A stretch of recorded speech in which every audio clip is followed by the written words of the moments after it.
Hello everyone, welcome back to another comic book review. It's been a while since I did one of these. Reason being, time. I haven't found the proper time to make a video. Always something coming up that I did not expect would happen, so I haven't really had a chance to do one of these. So today I will be reviewing about, so I want to say 3 weeks worth of books. Yeah, about 3 weeks worth of books. So I will try to deal with this as fast as possible. So I won't be going into a lot of detail. I'm just gonna point out some of the things that I like, and or didn't like about the book. Mostly I like, so that's why I keep buying those titles. I did kind of have to sort of cut some books from what I usually pick up because I felt like I'm spending quite a bit. So some titles I had to cut from picking up. Hopefully, we'll get those issues that I did not pick up. But it's been pretty heavy weeks of books.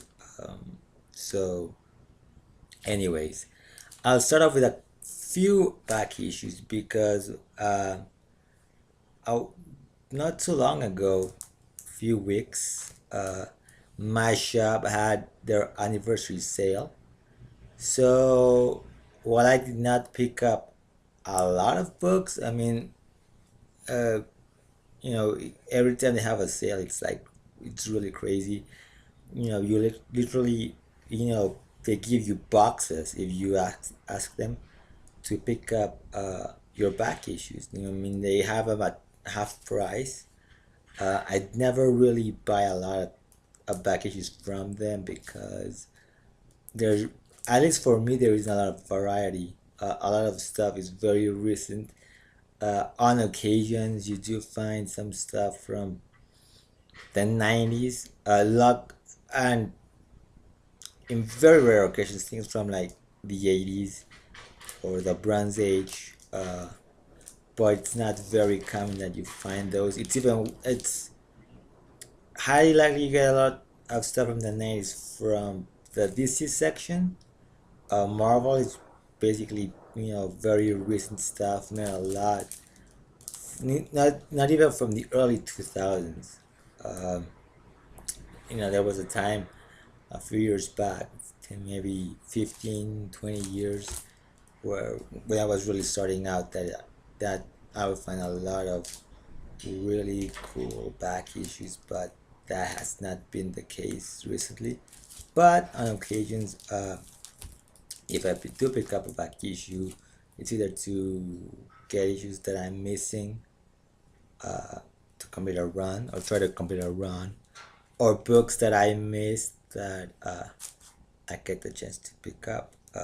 Anyways, so first up, I picked up Infinite Crisis: Secret Files and Origins.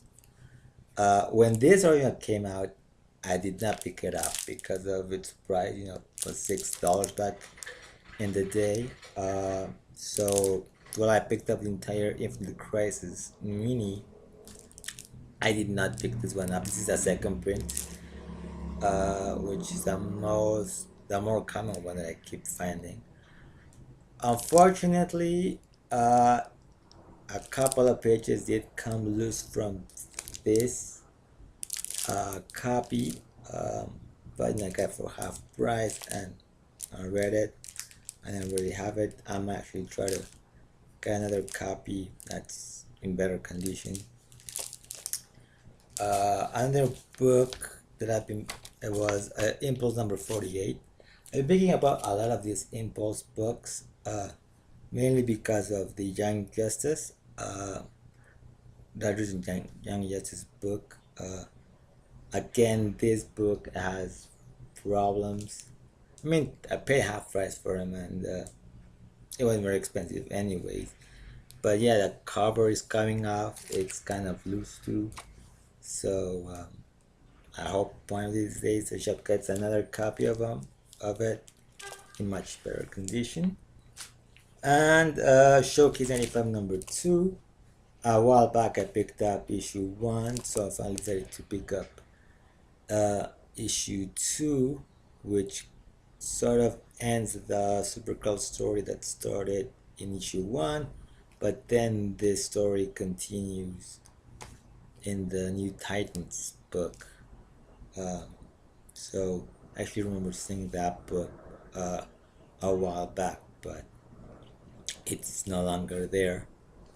But again, some of these books end up returning, popping up again every once in a while.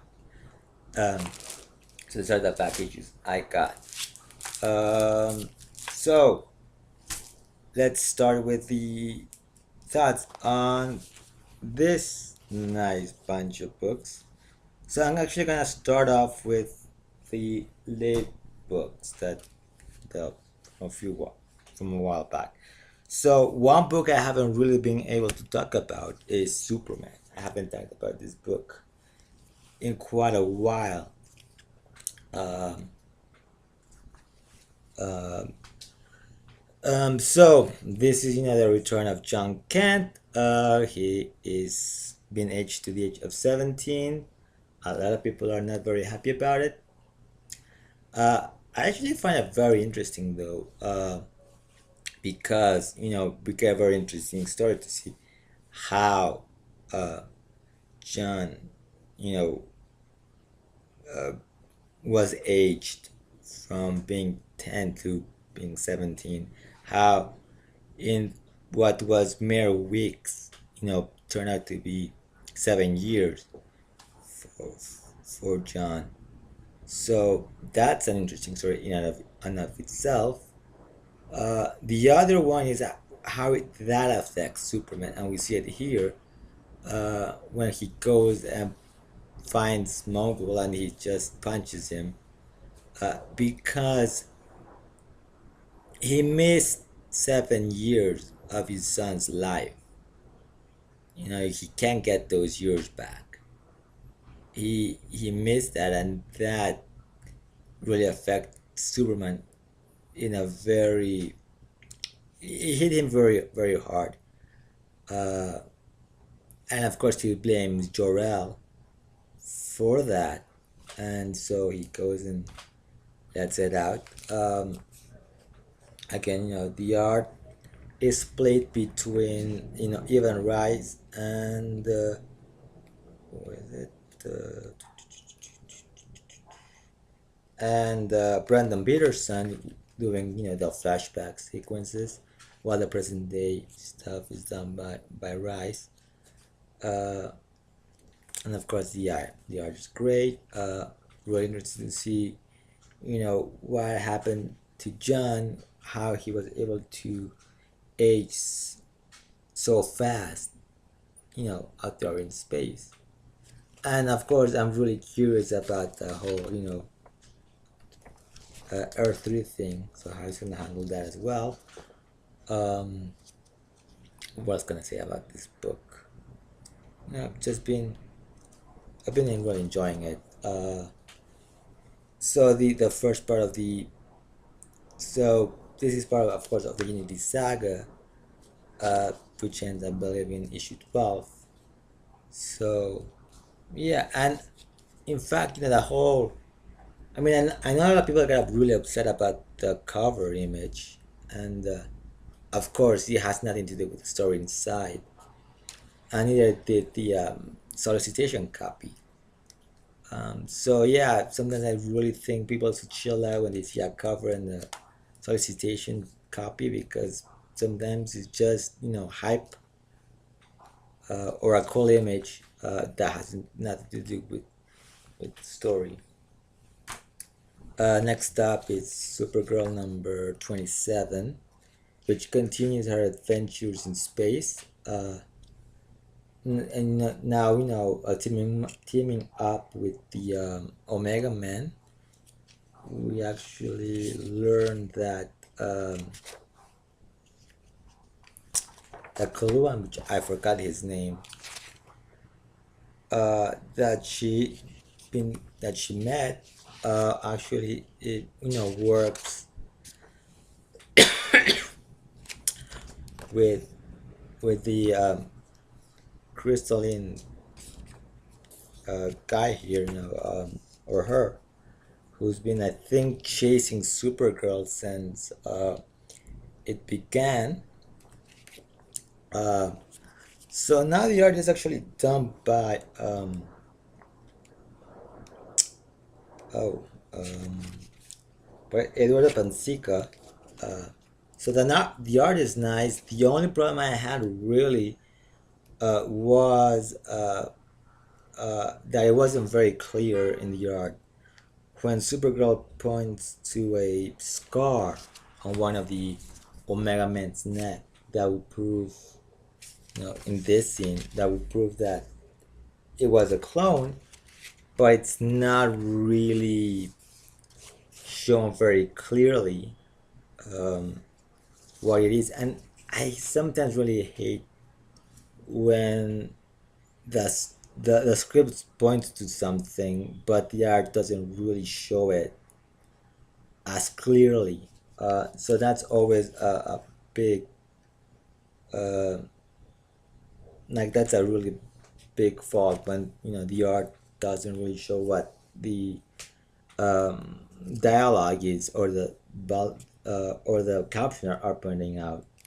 But it's a fun story, and of course now we get all these really weird, Supergirl clones that she's gonna have to fight uh, in the next issue.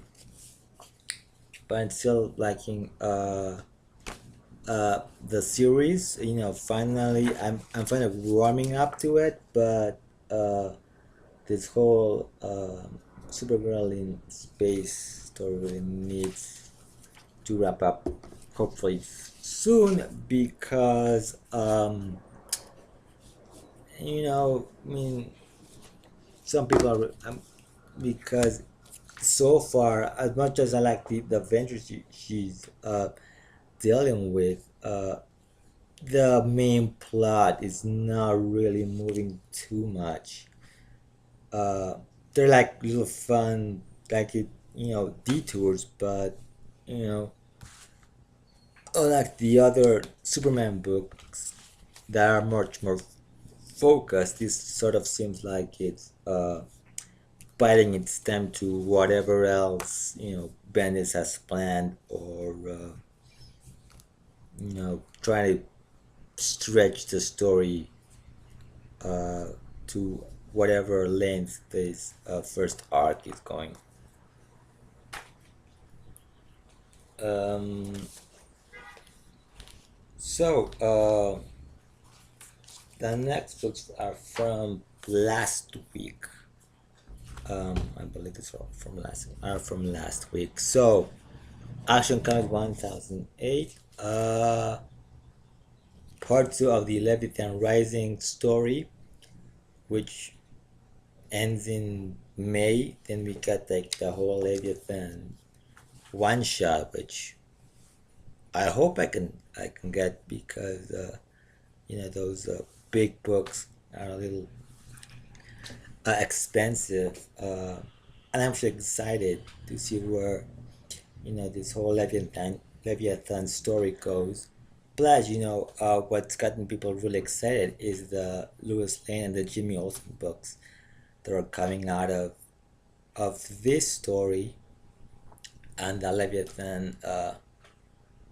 I guess you can call it storyline event. I don't know how that's going to go down. Uh, in June, when the whole new story arc starts. But in this issue, again with great art by Steve Epting, uh, and the colors by Brad Anderson are great. Uh, Leviathan keeps striking the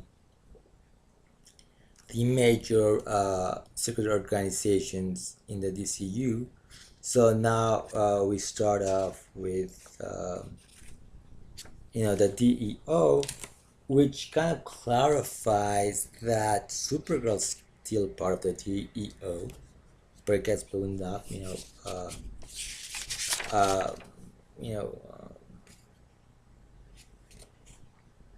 mm, Adam Strange shows up. I mean, he's been popping up in all the Bendis Superman books quite recently, which sort of brings a little bit of a question as to what Grant Morrison's doing with him, which I'll talk about later, and how that kind of feels a little like it needs something.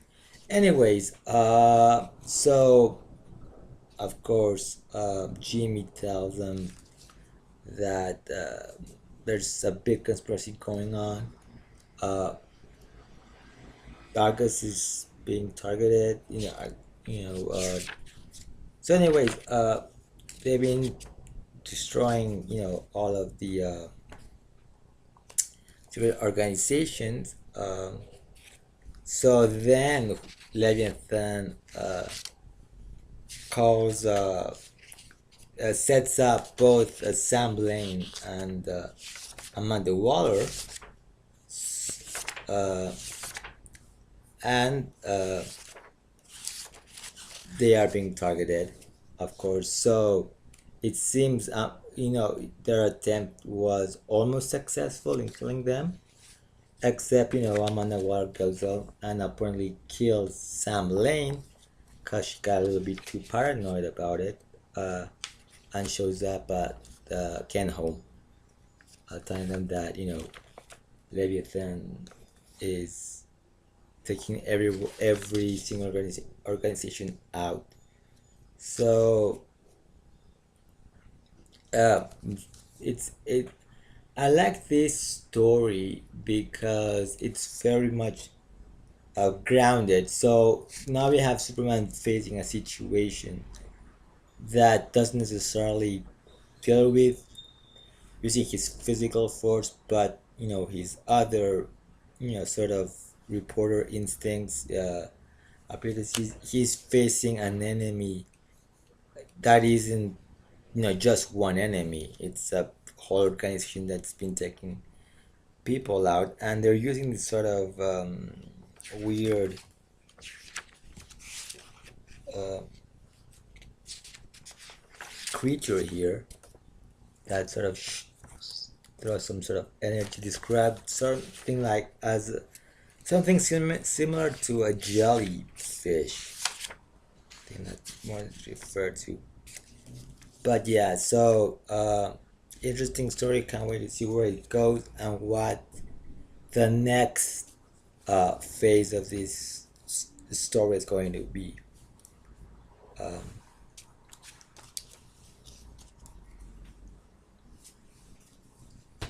um, Shazam number 3. So this is another fun issue of this series. Now we have actually 3 artists doing the art on this issue. Uh, 2 of the artists really, it's okay. I mean, doesn't really take me out of the story. So they're dealing with this, the Funlands. They meet this kid, uh, who is called King Kid, which turns out he actually wants to be part of the Marvel family, and so it's trying to force them to to tell him, the magic word that makes them part of the Shazam family. I'm going to refer to them as that. Of course, we get his origin, or what he claims to be his origin, um,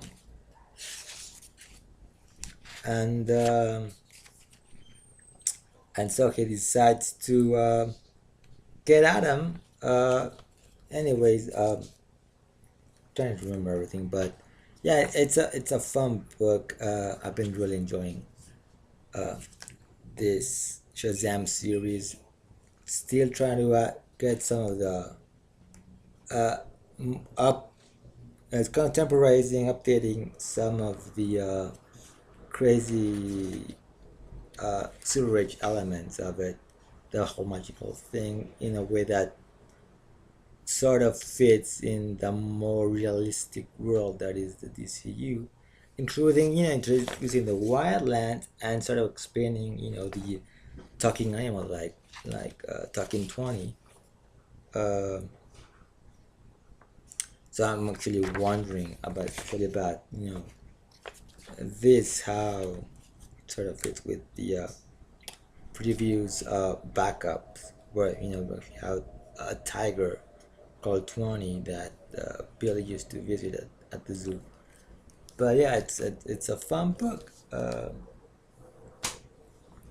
Catwoman. So this has been a book. Uh, of course, now the art is not being done by Joel Jones. Not that the artist uh, doing the art, in like Casa Grande and Fernando Blanco aren't doing a great job. But I feel that Joel Jones really needs to. She isn't exactly the best writer when it comes to pacing. Uh, Last issue, it felt like there's very little story, and she spends a lot of time in the action. Uh, in this issue as well, she does spend a little more time, but it's just lets the artist do a lot of these fight scenes, uh, and it's just page after page of fight scenes and very little progress in the story. Uh, and this was supposed to be like a two-part story with the penguin, but we do get a cliffhanger as well. So again, if it's supposed to be a part two of two, uh, it just doesn't feel like it is. If you have a cliffhanger for a two-part story and not really close it for the next arc, you know, it has to do a lot with the pacing of the story. Like, don't spend too much time on the action scenes, even though the artists get to show off. And I think she does write more in the sense of an artist than of a writer. Uh, the end of the first arc felt like it most sometimes some of the more modern books sometimes feel like they have to end everything very very fast. uh, that the pacing just seems off or very quick reads, and this is basically a quick read. I mean, it's still interesting. It's still an interesting book. I'm enjoying it, but that would my one complaint is Joel Jones is still thinking much in the artist sense and writes for the artist. I mean, you just got 2 or 3 pages just of action, and it just seems that she still needs to work on her writing skills as much than and be able to give us a really tight story, not so much of a very loose thing that perhaps uh, this could have wrapped up if it was done by another writer. It would have wrapped up and be written as a two-part story. It just seems that with this final page and this cliffhanger to be continued, this being a two-part story just feels like uh, the editor needs to really provide more guidance to make it a tight story and not have a two-part story, be that continue on onto the next issue.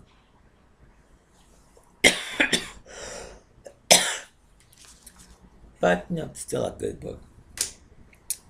Blackbird issue 5 is a series I've been enjoying. This was actually the only issue I've copied of this book that I found in my shop, and uh, since day one, since new comic book day, they only had this one issue, and I don't know. I mean, I think it's a fun, entertaining book. The fun. This is the penultimate issue of the first arc. Uh, and been just enjoying this whole uh, this series, but it's definitely very underrated, at least here. It kind of bothers me when you have like one issue, just one issue available of a book, and since the very first day it comes out on sale. That's one of the things that frustrates me a lot when I'm picking up a series, especially independent books like Image series or Dark Horse, where it just seems that they aren't ordering enough copies of a particular book. Uh, that it concerns me that I might get this issue, maybe they will be ordering the next issue, which would be a bad thing because the creators get affected by it if they're not really getting this book out. And I do think that comic sites should really promote all of these uh, books that get sort of drowned in the sea of hundreds of books that come out every month. But I'm enjoying it. I like the art. Great book. So I'm almost half an hour into this thing, so I'll move faster. Um Young Justice number 3. I got the variant covered by Doug Shiner. When I saw the image on Twitter, I that I'm have to get this issue, this cover, because I like the whole team image. I know they kind of split the the original covers for issues 1 and 2 were split into this issue and I think the next issue. Uh, because it sort of showed the issue 1 was gonna be like the boys and issue 2 was gonna be the girls. They just did the composite image for issue 1. But I really like. Not only do I like the image itself, it's wonderful, but the color. It's a great book, and I really like you have the core of the original Young Justice team, and then in the back you have the the new kids. So this one focuses on the return of Connor Kent, which showed up back in issue 1. So this is his issue where we get you know his where we get a flashback catching us up on what he's been up to. And while the main, and I really like the pacing though of how Bendis is handling this by having Gleason doing the main story, or at least Yeah, the main story line, and then a different artist doing the bulk of the issue, which is basically the flashbacks to catch us up on where our beloved characters have been and what they've been up to, which opens up a whole lot of questions, especially with Superboy here, because he wasn't really part of the New 52, but it seems that part of the pre-New 52 stuff happened somehow weirdly because the Kents are dead. So how is Soup Connor taking the name Connor Kent and living in Smallville? Opens up a whole kind of worms as to this really weird continuity thing that's been going on. How much of this ties to what Bendis is doing with the Wonder comics? We know about the Seven Crises, which Action Comics actually, in the first page, uh, broke it down to what these seven crises are. So, how much of it is of this continuity is being affected by Doomsday Clock as well? But yeah, so I like it. I like that we get like a done in one issue when it comes to like a very main as a focus on the flashbacks, while the main story slowly develops, and it does slow develop. It's not really forgotten, uh, uh, and it does move forward because we find out that you know, Robin, Wonder Girl, Ginny, and Tin Lantern were captured. So they're like in this like pits. Uh, Another big thing is it seems kind of when he was brought to Gem World actually started a family as well. So that brings up an interesting question as to the whole Wonder Girl Superboy relationship, if that even actually ever happened uh, in this really weird transitional continuity. Uh, but yeah, definitely like the art, both by I mean, basically the art by Bogdanovich, sort of really fits the mood for you know Superboy. So I also like the fact that uh, a lot of these flashback artists uh, sort of really fit the sort of story that Bendis wants to tell about each of these characters. Uh, Another excellent book, uh, The Green Lantern #5. Can't say enough good things about the story and the art. I mean, they're both Morrison and Liam Sharp and colorist and the colorist, which Olive, which Steve Olive, are kicking it. Really great book. Um, like I mentioned in the last video, the last review of Visual 4, it has this very weird, Morrison stuff, but it sort of mixes the some of the crazy wackiness science of the Silver Age. This one is so we find out that the events of issue 3 and 4 were really a ruse so that the Hulk could infiltrate the Dark Stars. Uh, so he takes the challenge to become a dark star, like a big test, right? And this one really focuses on how, what drives him. Uh, so it's a really great character piece. this issue.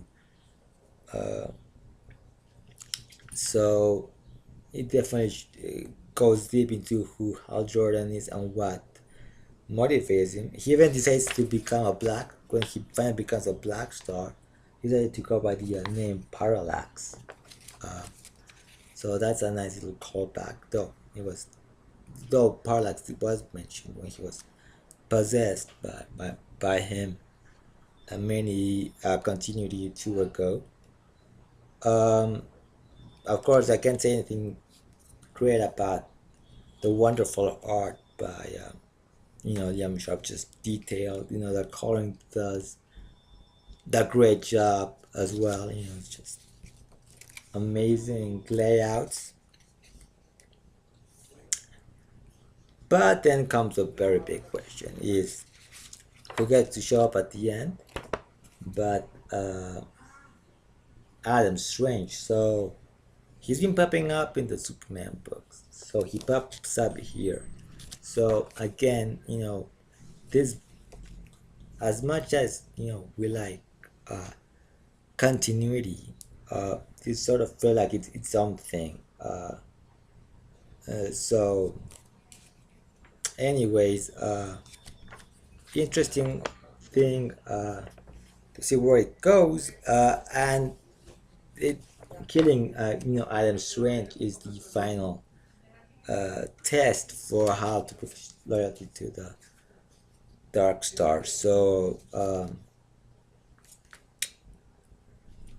and be able to meet with the controller that created this offshoot of the Black Stars, the Dark Stars. So great book. I definitely like the fact that you get the this sort of text, sort of giving it more of a pulpy effect to it as well. Plus, you get the title of the story as well. But definitely this adds to the pulpy feel that you might actually get. Even even pulpy feel to it, to some like really golden age stuff that something they used to put the sort of text in there. But great book. If you haven't picked it up, you really need to check it out. Last but not least, Paper Girls number 26, The Beginning of the End. And as it makes me feel sad that this book is ending, it was clear that this series wasn't designed to last long, which is what I like a lot about these independent books, these creator-owned books, because the creators themselves can definitely control where their creations and where their stories are going to go and how long they can go. We knew this. The end was very near, since perhaps the last arc, where it feels like there's an ending coming. That the finality of this series was close to coming. And so yeah, so definitely said I really like this cover. It's pretty cool. So we actually learned what happened. So the last arc ended with one of the clones, one of Aaron's clones, putting this sort of time bomb and sending the girls to different time periods. But it seems like our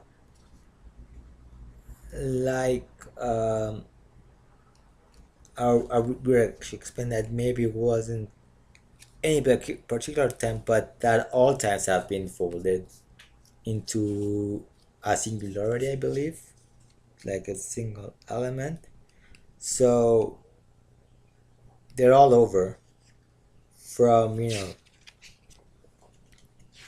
from the from I guess our present, where Erin is, to a distant future, to the to the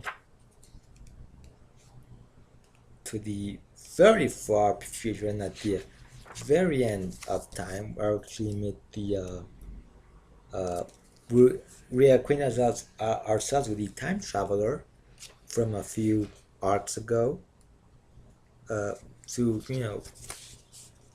mid-century, mid 20th century in the 50s, uh, and so it's sort of a crazy trip now because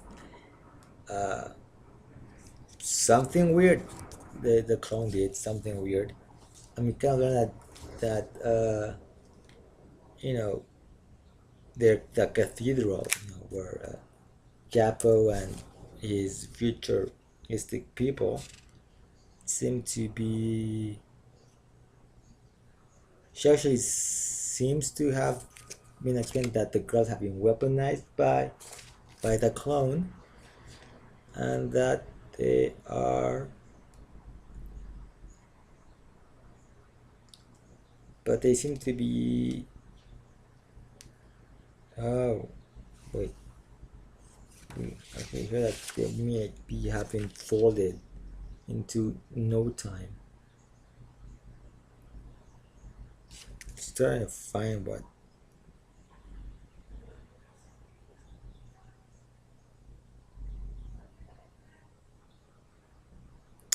Right, so it seems that time has bent itself into one singular year.